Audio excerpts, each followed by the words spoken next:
que nous sommes. Fier d'être africain, je suis africain donc je suis. Mes ancêtres ont souffert le martyre pour que je puisse relever le défi. C'est à moi de porter le flambeau, on ne peut pas me mettre en lambeau. Pour mettre KO, il faut au minimum une armée de 100 000 Rambo. Les marchés du Sénégal ont tous leurs particularités. Le marché Carmen, lui, est connu pour la qualité de ses fruits, de ses légumes, pour ses fleurs, mais également pour l'artisanat. Construit en 1860, il est classé patrimoine mondial par l'UNESCO depuis 1980. Aujourd'hui, c'est ce marché que l'équipe de 26 minutes tendance a choisi pour aller à la rencontre de son invité, Maguette Gueye. Styliste, créatrice de mode, costumière. Qui est Maguette Gueye? Quel est son parcours? Quels sont ses objectifs? Est-ce que Maguette est plutôt chic ou choc? Voici ce que vous aurez dans ce numéro de 26 minutes tendance. Suivez-moi.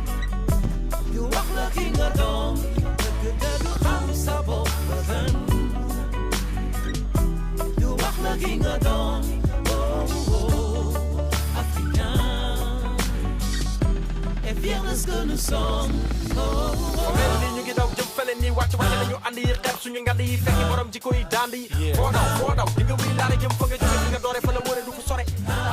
Tu vas bien? Mais dis-nous, Maguette, avant même qu'on en vienne à notre discussion du moins, qu'est-ce que tu portes aujourd'hui, de la tête aux pieds? Je veux que tu me décortiques ta tenue. D'accord. Bonjour d'abord.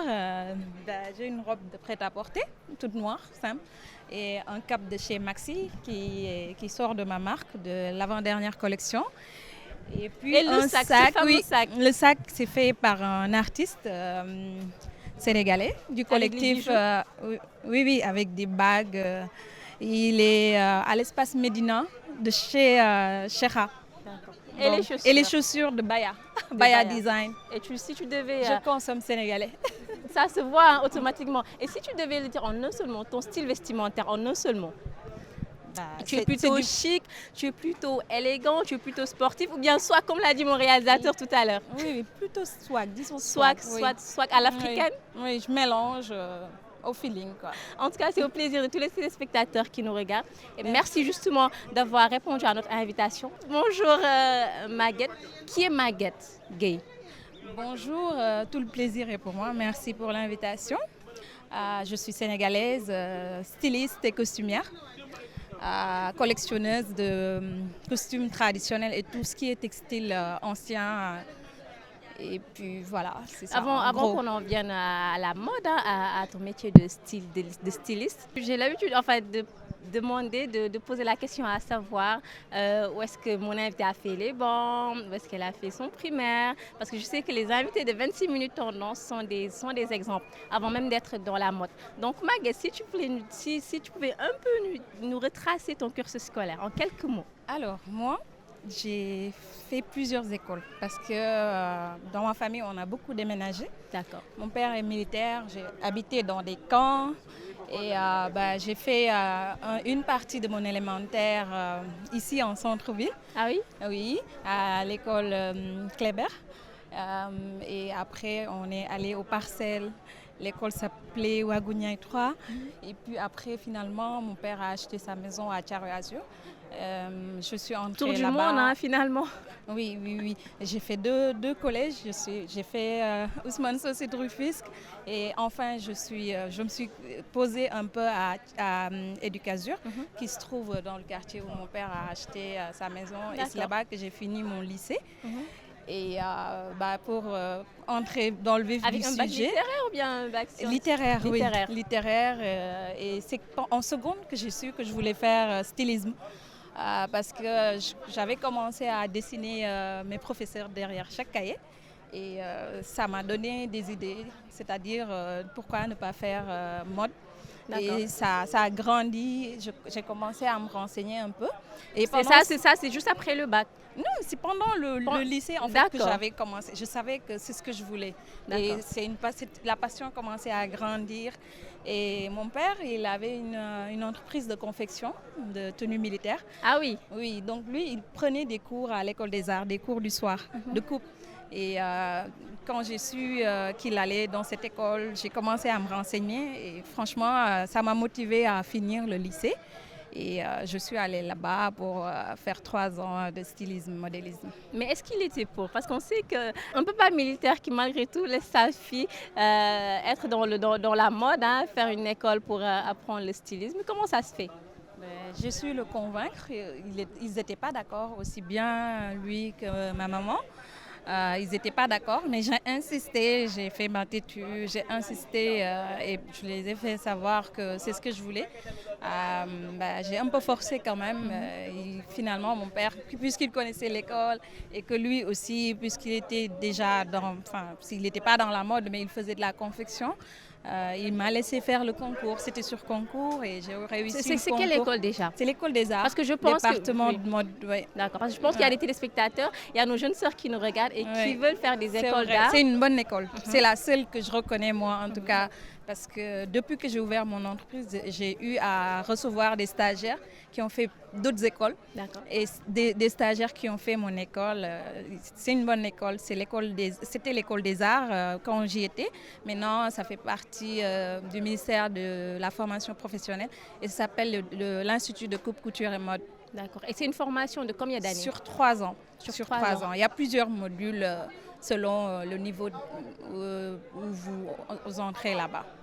Et depuis lors, on te voit sur les réseaux, cette vente sur les réseaux sociaux ou bien en magasin, les avantages, les inconvénients, moi je te vois vraiment beaucoup sur les réseaux, tu es très présente sur les réseaux sociaux.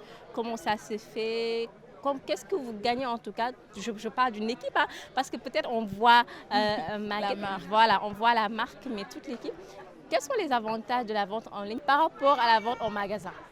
On est à l'ère du digital. Moi, ça m'a rattrapée. Avant, j'étais dans mon coin, je n'avais même pas d'enseigne et ça se passait de bouche à oreille. C'est vraiment récent mon entrée sur les réseaux sociaux. Tout le monde y est, on vend beaucoup sur Instagram. Voilà, il faut se mettre au diapason, quoi. Il faut se mettre à l'ère de son temps. Et justement, c'est-à-dire que le digital, tout ce qui est réseaux sociaux, je vois pas mal de shootings où tu es dehors, même ici au marché Carmen. Oui. Et d'ailleurs, je vais t'inviter à faire quelques pas, à marcher un peu et à voir un peu justement tout ce qui est art, tout ce qui est fruits, légumes. En tout cas, la particularité de ce marché. Avec plaisir. On y va. You are looking at dawn, africain. Et fier de ce que nous sommes. Fier d'être africain, je suis africain, donc je suis. Mes ancêtres ont souffert le martyre pour que je puisse relever le défi. C'est à moi de porter le flambeau. Tu ne peux pas me mettre en lambeau. Pour mettre KO, il faut au minimum une armée de 100 000 Rambo. Et à ton prof d'histoire, il raconte des histoires. La plus grande des civilisations est née en Afrique noire. L'Afrique a inspiré le monde avec ses pyramides, sa science, ses mathématiques, ses symboles et ses signes. Sur la 2, on voit la vie en rose. On parlait juste des ventes en ligne, mais également des shootings que je vois Maxi Dakar faire au niveau, en tout cas dans Dakar. Je ne sais pas, c'est parce que dans Maxi Dakar, il y a Dakar, mais on le voit partout à Dakar, les shootings de Maguette. Pourquoi le marché Carmen, le monument de la Renaissance? Pourquoi ce choix? Tout simplement parce que nous sommes à Dakar. Et ma petite enfance, je l'ai passée ici parce qu'on habitait dans le camp Lat-Dior et j'ai fait la maternelle juste derrière, en face du lagon. Donc c'est des rues que je connais un peu bien. Et puis le marché Carmel, c'est un lieu emblématique de Dakar et il y a de très beaux coins où on peut faire des photos originales avec des arrière-plans intéressants.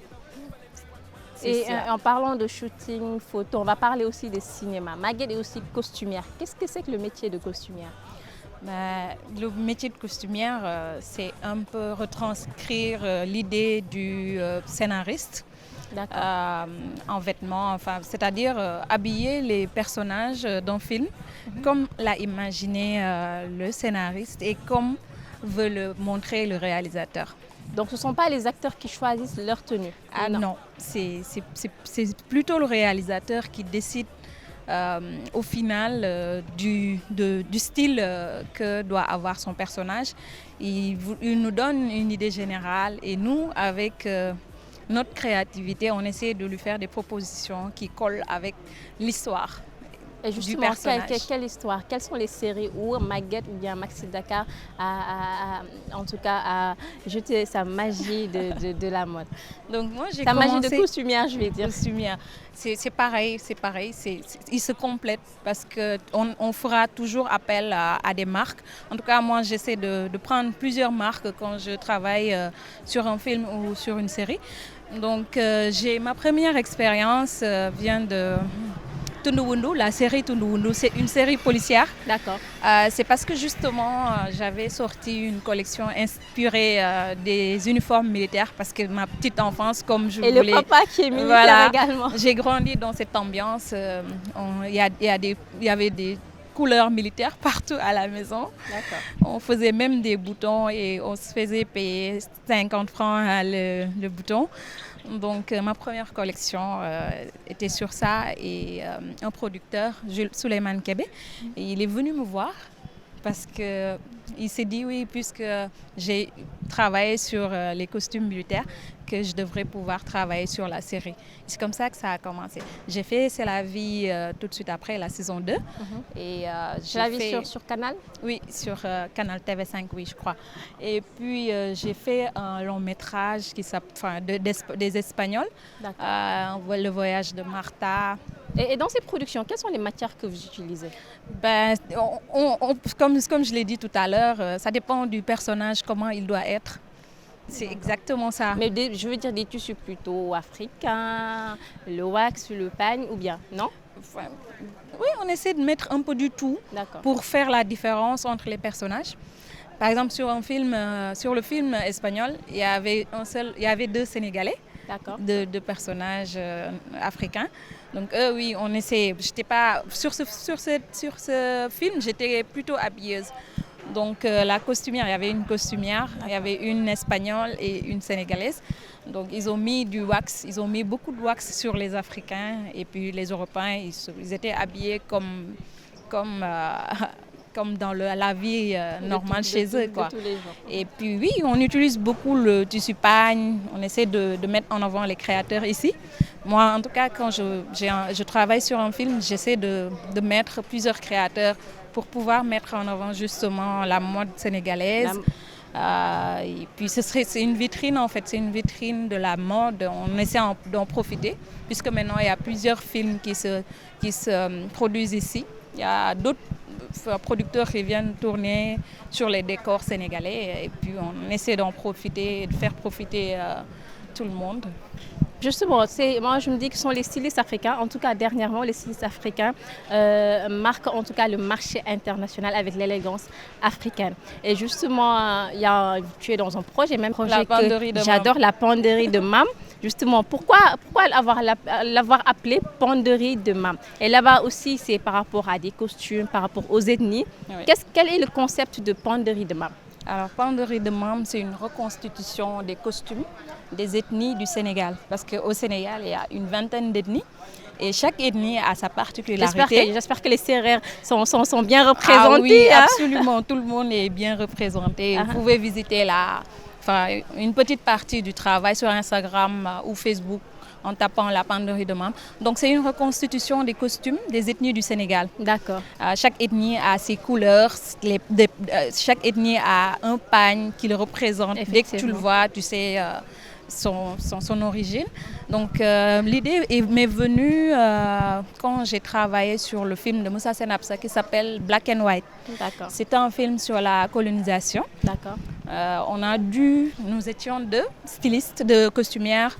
On a dû faire des recherches à l'IFON pour reconstituer, en fait, c'est-à-dire pour pouvoir produire des vêtements de l'époque coloniale. Donc en faisant les recherches, c'était difficile pour nous de trouver les matières qui pouvaient être réalistes pour le film. Et puis moi, après ça, tout de suite, je me suis dit, j'ai senti le besoin en fait de faire cette collection et d'essayer de retrouver les matières qui sont perdues le savoir-faire et tout ça.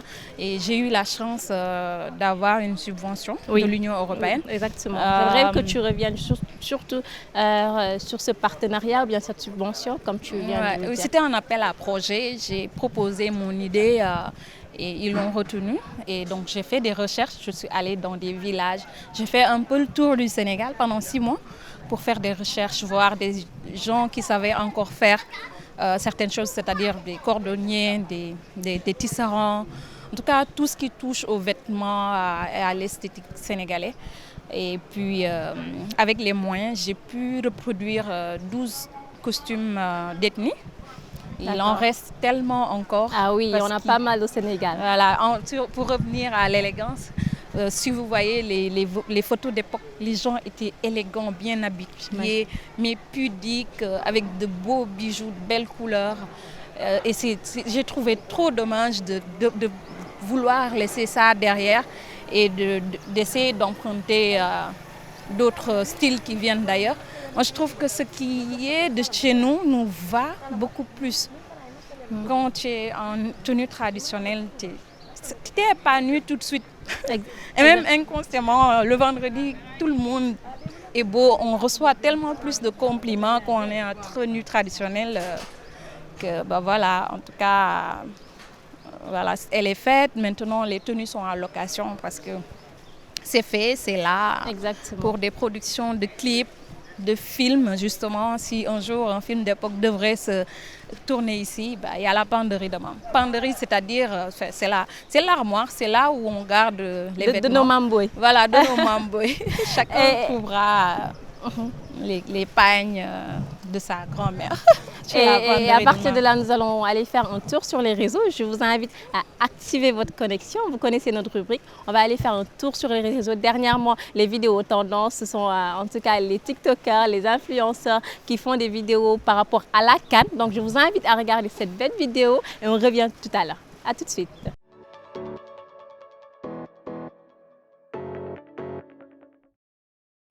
Amba, you want to chill with the big boys? You the herb. Kitty, kitty. You the herb. Sénégal. Sénégal. Sénégal. Go Gaine. Ninko Jenguai, I'm fit to the buzz. Go Gaine. I'm a champion. I believe in trust. Go Gaine. Ninko Jenguai, I'm fit to the buzz. Go Gaine. I'm a champion. Sénégal. Moussa Rama.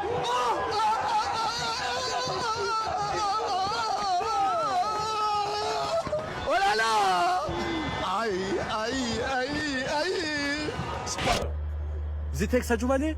Vous l'avez touché la main? C'est moi le chauffeur. Il était assis où? Est-ce que, s'il vous plaît, je peux regarder sa place? Non, je ne dois pas. S'il vous plaît, monsieur. On n'entre pas dans le... Mais est-ce qu'il vous a touché la main? Comment n'est pas? Il vous a touché la main? Je mange avec lui à toute heure, à tout moment. Moi, je peux me faire un câlin, monsieur? Merci. Il y a le corona, ouais, corona c'est dehors. vrai. Ouais. Mais en tout cas, respect. C'est vous? Vous conduisez alors? Pas d'accident. Hein. C'est mes joueurs préférés. C'est bon? Ouais. Allez.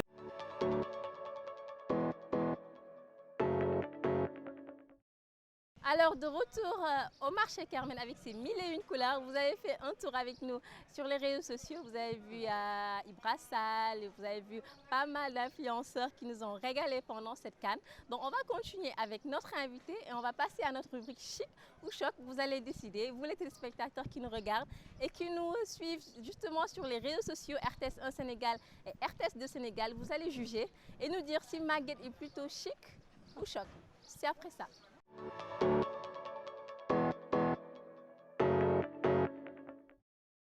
Alors pour la rubrique chic ou choc, nous allons commencer avec la particularité de ce marché.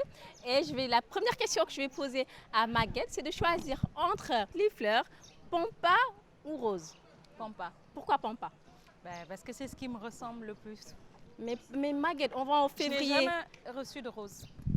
Mais Maguette, on va en février. En 14 février, vraiment, les femmes, les filles reçoivent en tout cas des roses. Et toi, tu choisis quand même des pampas. Pourquoi? Non, pas pour le 14 février.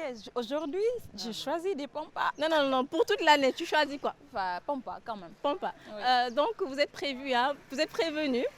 Donc vous êtes prévenus pour le 14 février. Maguette, elle veut des pompas. Donc la deuxième question, choisir entre Wally Seck ou Youssou Ndour. Youssou Ndour. Pourquoi Youssou Ndour? Bah, Wally, Maguette, tu es plutôt swag africaine. Youssou Ndour, il est plutôt élégant. Mais c'est vrai qu'il est. on a il- grandi lui avec aussi. Youssou Ndour. Oui, et justement, lui, il se bat en tout cas pour mettre en valeur la mode africaine. Hein. On le voit sur certaines de ses tenues. Mais même Wally, il est fan de Youssou Ndour. Mais quand même Youssou Ndour. Youssou Ndour, oui. D'accord. J'aime beaucoup Wally, mais je suis Et la troisième question, ceebu jën bu weex ou ceebu jën bu xonk? bouer. Pourquoi bu weex? Ouais, parce qu'il y a plusieurs éléments. Il y a le soul, le baguette et puis tout, Il y a le tout soul, le reste. le baguette et... Comment on dit soul en français? Le baguette. Non, mais il n'y a pas de nom en français. Baguette, c'est baguette quoi. Et une autre question, talon ou basket, même si aujourd'hui tu es en basket? Basket quand même. Pourquoi? C'est plus confortable. Puisque je me dis ouvrière, hein. Je fais de la coupe, je fais de la couture, je vais au marché. C'est ça, je suis plus... quand je sors, c'est plus pour aller au travail. Voilà, Ok. quand je sors, oui, quand je vais en soirée, je mets des talons. Maxi Dakar ou penderie de mam? Ah, bah, des questions difficiles. Les deux. Les deux? Je ne veux pas les dissocier. Ils sont pas, je ne les dissocie pas. C'est parce qu'ils ont une identité, c'est Maguette Gueye. Je suis leur maman à toutes les deux. Avec maquillage ou sans maquillage? Maquillage quand même. Maquillage? Oui, Même maquillage si aujourd'hui soft. aujourd'hui tu as quand même un style plutôt soft, naturel. Ouais. Moi, je suis Pourquoi? tout le temps maquillée quand même. Mais pas beaucoup, juste il y a des parties que j'aime bien maquiller. D'accord. Je me dis quand je me présente aux gens, je suis plus à l'aise quand je mets mon mascara et que je fais mes sourcils. Adama Paris ou Moussi? Oumoussi. Moussi? Oui. Pourquoi? Ah, moi, je suis très attachée aux éléments avec lesquels j'ai grandi. Oumoussi, elle fait partie de l'histoire, de la mode du Sénégal. Exactement. Donc, je vais être plus attachée à elle qu'à Adama Paris, même si j'aime beaucoup ce qu'elle fait. Un homme avec cravate ou sans cravate? Sans cravate. Pourquoi? Ah, j'aime bien quand les gens sont décontractés. Pas trop tiré à quatre épingles, ça fait sérieux. Ça nous met dans... Voilà, je préfère quand les gens sont décontractés. Vente en ligne, vente en magasin ou vente privée? En magasin, dans mon univers. Dans ton Je préfère ça, Dans oui. ton univers. Donc, Ouais. Chic ou Choc, dans son univers. À vous de juger, chers téléspectateurs. À vous de nous dire si notre invité est chic ou choc. Et on revient sur le plateau, on revient, je vais dire, au marché Carmen pour terminer en beauté. ñu moomu doon dëgg xam sa bopp ba gën ñu wax la ki nga doon africain et fier de ce que nous sommes. On a fait le tour du marché Carmen et on vient justement de découvrir avec Maguette notre rubrique Chic ou Choc. Et la dernière question, à savoir en tout cas le choix entre la vente en ligne, la vente en magasin et les ventes privées. Maguette a choisi la vente en magasin. Pourquoi? Parce que là, les clients viennent dans mon univers. Et le contact avec la personne, ça n'a rien à voir avec les discussions qu'on a en ligne sur une boîte de messages. On échange des fois, on se raconte des fois même nos vies. Il y a une complicité qui se crée en fait. Exactement, c'est comme chez le coiffeur. C'est des liens, des fois il y a des amitiés qui naissent de cela. Et ça nous fait vivre en fait, ça là. Ouais. Mais j'aimerais quand même qu'on parle des ventes privées. Parce qu'il faut le dire, c'est la tendance. Pourquoi? Et quel est le concept d'une vente, enfin des ventes en privé? Parce que moi, je me dis que lorsqu'on vend, les commerciaux en tout cas, lorsqu'ils mettent leurs produits, ils attendent à ce que les gens le voient, en tout cas par un grand public. Donc si on va jusqu'à ce que vous les stylistes, vous faites des ventes privées, quel est l'avantage? En fait, ça, c'est juste un nom. Ce n'est pas une vente qui est privée ou qui est réservée à un certain groupe. Non, je crois que c'est un concept tout simplement. C'est un événement, tu t'organises, tu essaies de faire un cocktail et tu crées une ambiance conviviale et tu reçois tes clients en échange. Peut-être qu'il y a pendant ces ventes privées des exclusivités, peut-être qu'il y a des C'est comme pièces. c'est comme les foires un peu? Comment? C'est comme les foires. Pas vraiment, c'est plutôt une réunion de filles où on D'accord. discute, on échange, les clients se retrouvent. Enfin, parce que comme quand c'est en boutique, c'est pas un rendez-vous. Vente privée, c'est un rendez-vous. C'est pendant une journée, les gens se croisent, discutent, et ça permet d'échanger et puis de tisser des liens en fait. C'est de créer des réseaux, c'est ça l'objectif. Mais souvent c'est ouvert à tout le monde en fait, c'est pas restreint. On appelle tout le monde à venir en fait. La prochaine fois que vous entendrez vente privée, venez, ne demandez pas s'il y a à payer ou quoi que ce soit. Demandez juste l'adresse et venez. Et on va terminer comme ça. En tout cas, ça a été un plaisir de te recevoir, pas sur le plateau de la RTS2, mais ici au marché Carmen. Donc, ton dernier mot, Maguette? En tout cas, je suis très heureuse d'avoir fait cette émission dans les couloirs du marché. Moi, j'adore les marchés. Et surtout le marché Carmel où ça te fait vivre, tu vois, de beaux produits. Moi, j'aime tout ce qui est coloré et puis tu trouves des fois des pièces très rares que tu ne peux trouver qu'ici. C'est ça. Donc, merci beaucoup et rendez-vous sur les réseaux sociaux ou en boutique chez Maxi et la penderie de Mam. C'est ça. Et en parlant de bijoux rares, justement, ces boucles d'oreilles qu'on a eues chez Wally tout à l'heure, on le remercie. Mais également, je remercie Ndiaga Baifal pour cette belle tenue, cette robe qu'il a fait pour cette émission, cette robe en bazin ou en jasner, je vais dire. Donc, si vous voulez cette belle robe, il faut juste appeler le 77 033 05 34. Ndiaga Baifal, merci énormément. Et on se donne rendez-vous le mois prochain avec cette vidéo tendance du mois qu'on vous offre. Au mois prochain, au revoir.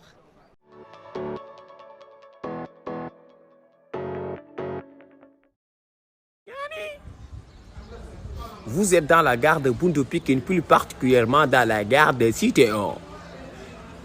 Dans la gare de Guinaw Rail Sud, tous les passagers en direction Diamniadio sont obligés d'acheter leur ticket.